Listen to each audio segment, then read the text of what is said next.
Our coverage tonight begins in the east of the continent, where the newly established interim administration in Ethiopia's Tigray region has appointed a 27-member cabinet to steer a political transition in the area.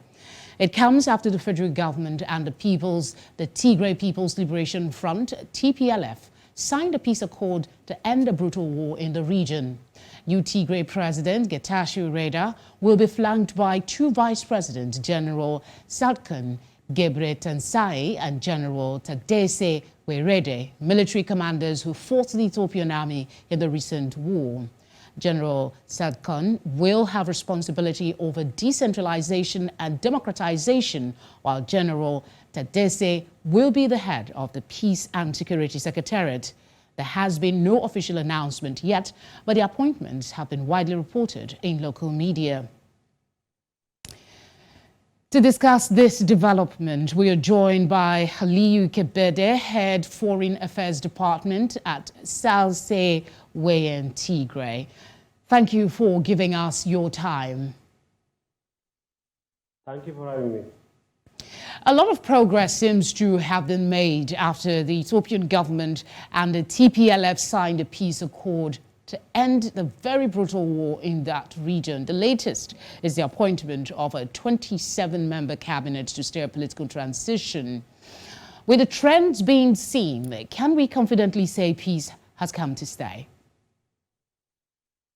Well, as someone who have been active in politics, at least for the last few years in Ethiopia, we cannot say for sure that the peace is now at the doorsteps of the Tigrayan people and the Tigray region. We cannot say that for sure. Yes, we are making some progress, but it is a very slow progress, because if you look into the agreement, for example, into the future agreement, it says that the interim administration should be established within a month after the signing of the agreement. But as we can see now, it's almost 5 months, and almost more than 5 months. And we have seen that the interim administration is being established now, 5 months delay. So I wouldn't say that peace is finally at our doors. What can you tell us about the removal of the TPLF from an official list of terrorist groups? Also, there has been some resumption of basic services and aid deliveries to the region. What can you tell us about that? Are we looking to see more compromises from both parties? Well, the terrorist designation should not have been there in the first place. We opposed this 2 years ago when it was designed, because we believe that that will not help in any peaceful resolution into the war. Well, I think it's a good thing that they lifted that designation now, but I wouldn't agree with your assertion that humanitarian aid and other supplies are moving into Tigray. We can't say there is no commodity coming into Tigray. Okay, let's look at it from this angle. The European Union and the United States say they were monitoring the implementation of the peace agreement in Ethiopia, and that they will gradually restore their relationship with Addis Ababa. What informs the U.S. continued skepticism about the situation in Ethiopia? Well, they know the real problem, because the political solution did not still start. The political negotiations that have led into this war in the first place. And they know what has been committed on the people of Tigray. A genocide has been committed on the people of Tigray. So they are right to be skeptic.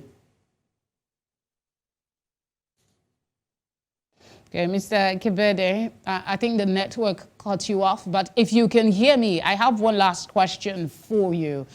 The conflict, according to the United States, took over 500,000 lives. What is your thinking as to how these families of the victims can be compensated? The first thing to be, to compensate the society is, to acknowledge what has been committed on the people of Tigray. And second would be justice and accountability. We should bring perpetrators into tribunals, into international tribunals. And the third would be compensating to what have been lost. Life cannot be compensated, but at least the economic damages, the destruction, the deliberate destruction of the Tigrayan economy can be compensated. I think international community should come into this. They should directly help the people of Tigray, to those who lost a lot. We should start healing. We have a lot of disabled fighters. All right, thank you very much, Mr. Kibede, for speaking with us. I wish I could make the last point because, Okay, go ahead, because the network was cutting off. I didn't want to lose you without having you say goodbye to our viewers. Yeah, that's what I'm saying. We have more than 100,000 girls and women who have been brutally raped and gang raped. So we want to heal, we want to move forward, but justice and accountability is the primacy even for sustainability of this peace agreement. So acknowledgement to what has been committed, justice and compensation and healing and rehabilitation would be the best way to end this war. We certainly look to reading more stories of the compensation and justice for the families of the victims. Thank you very much, Mr. Kibede, for speaking with us. Thank you for having me. It is a pleasure.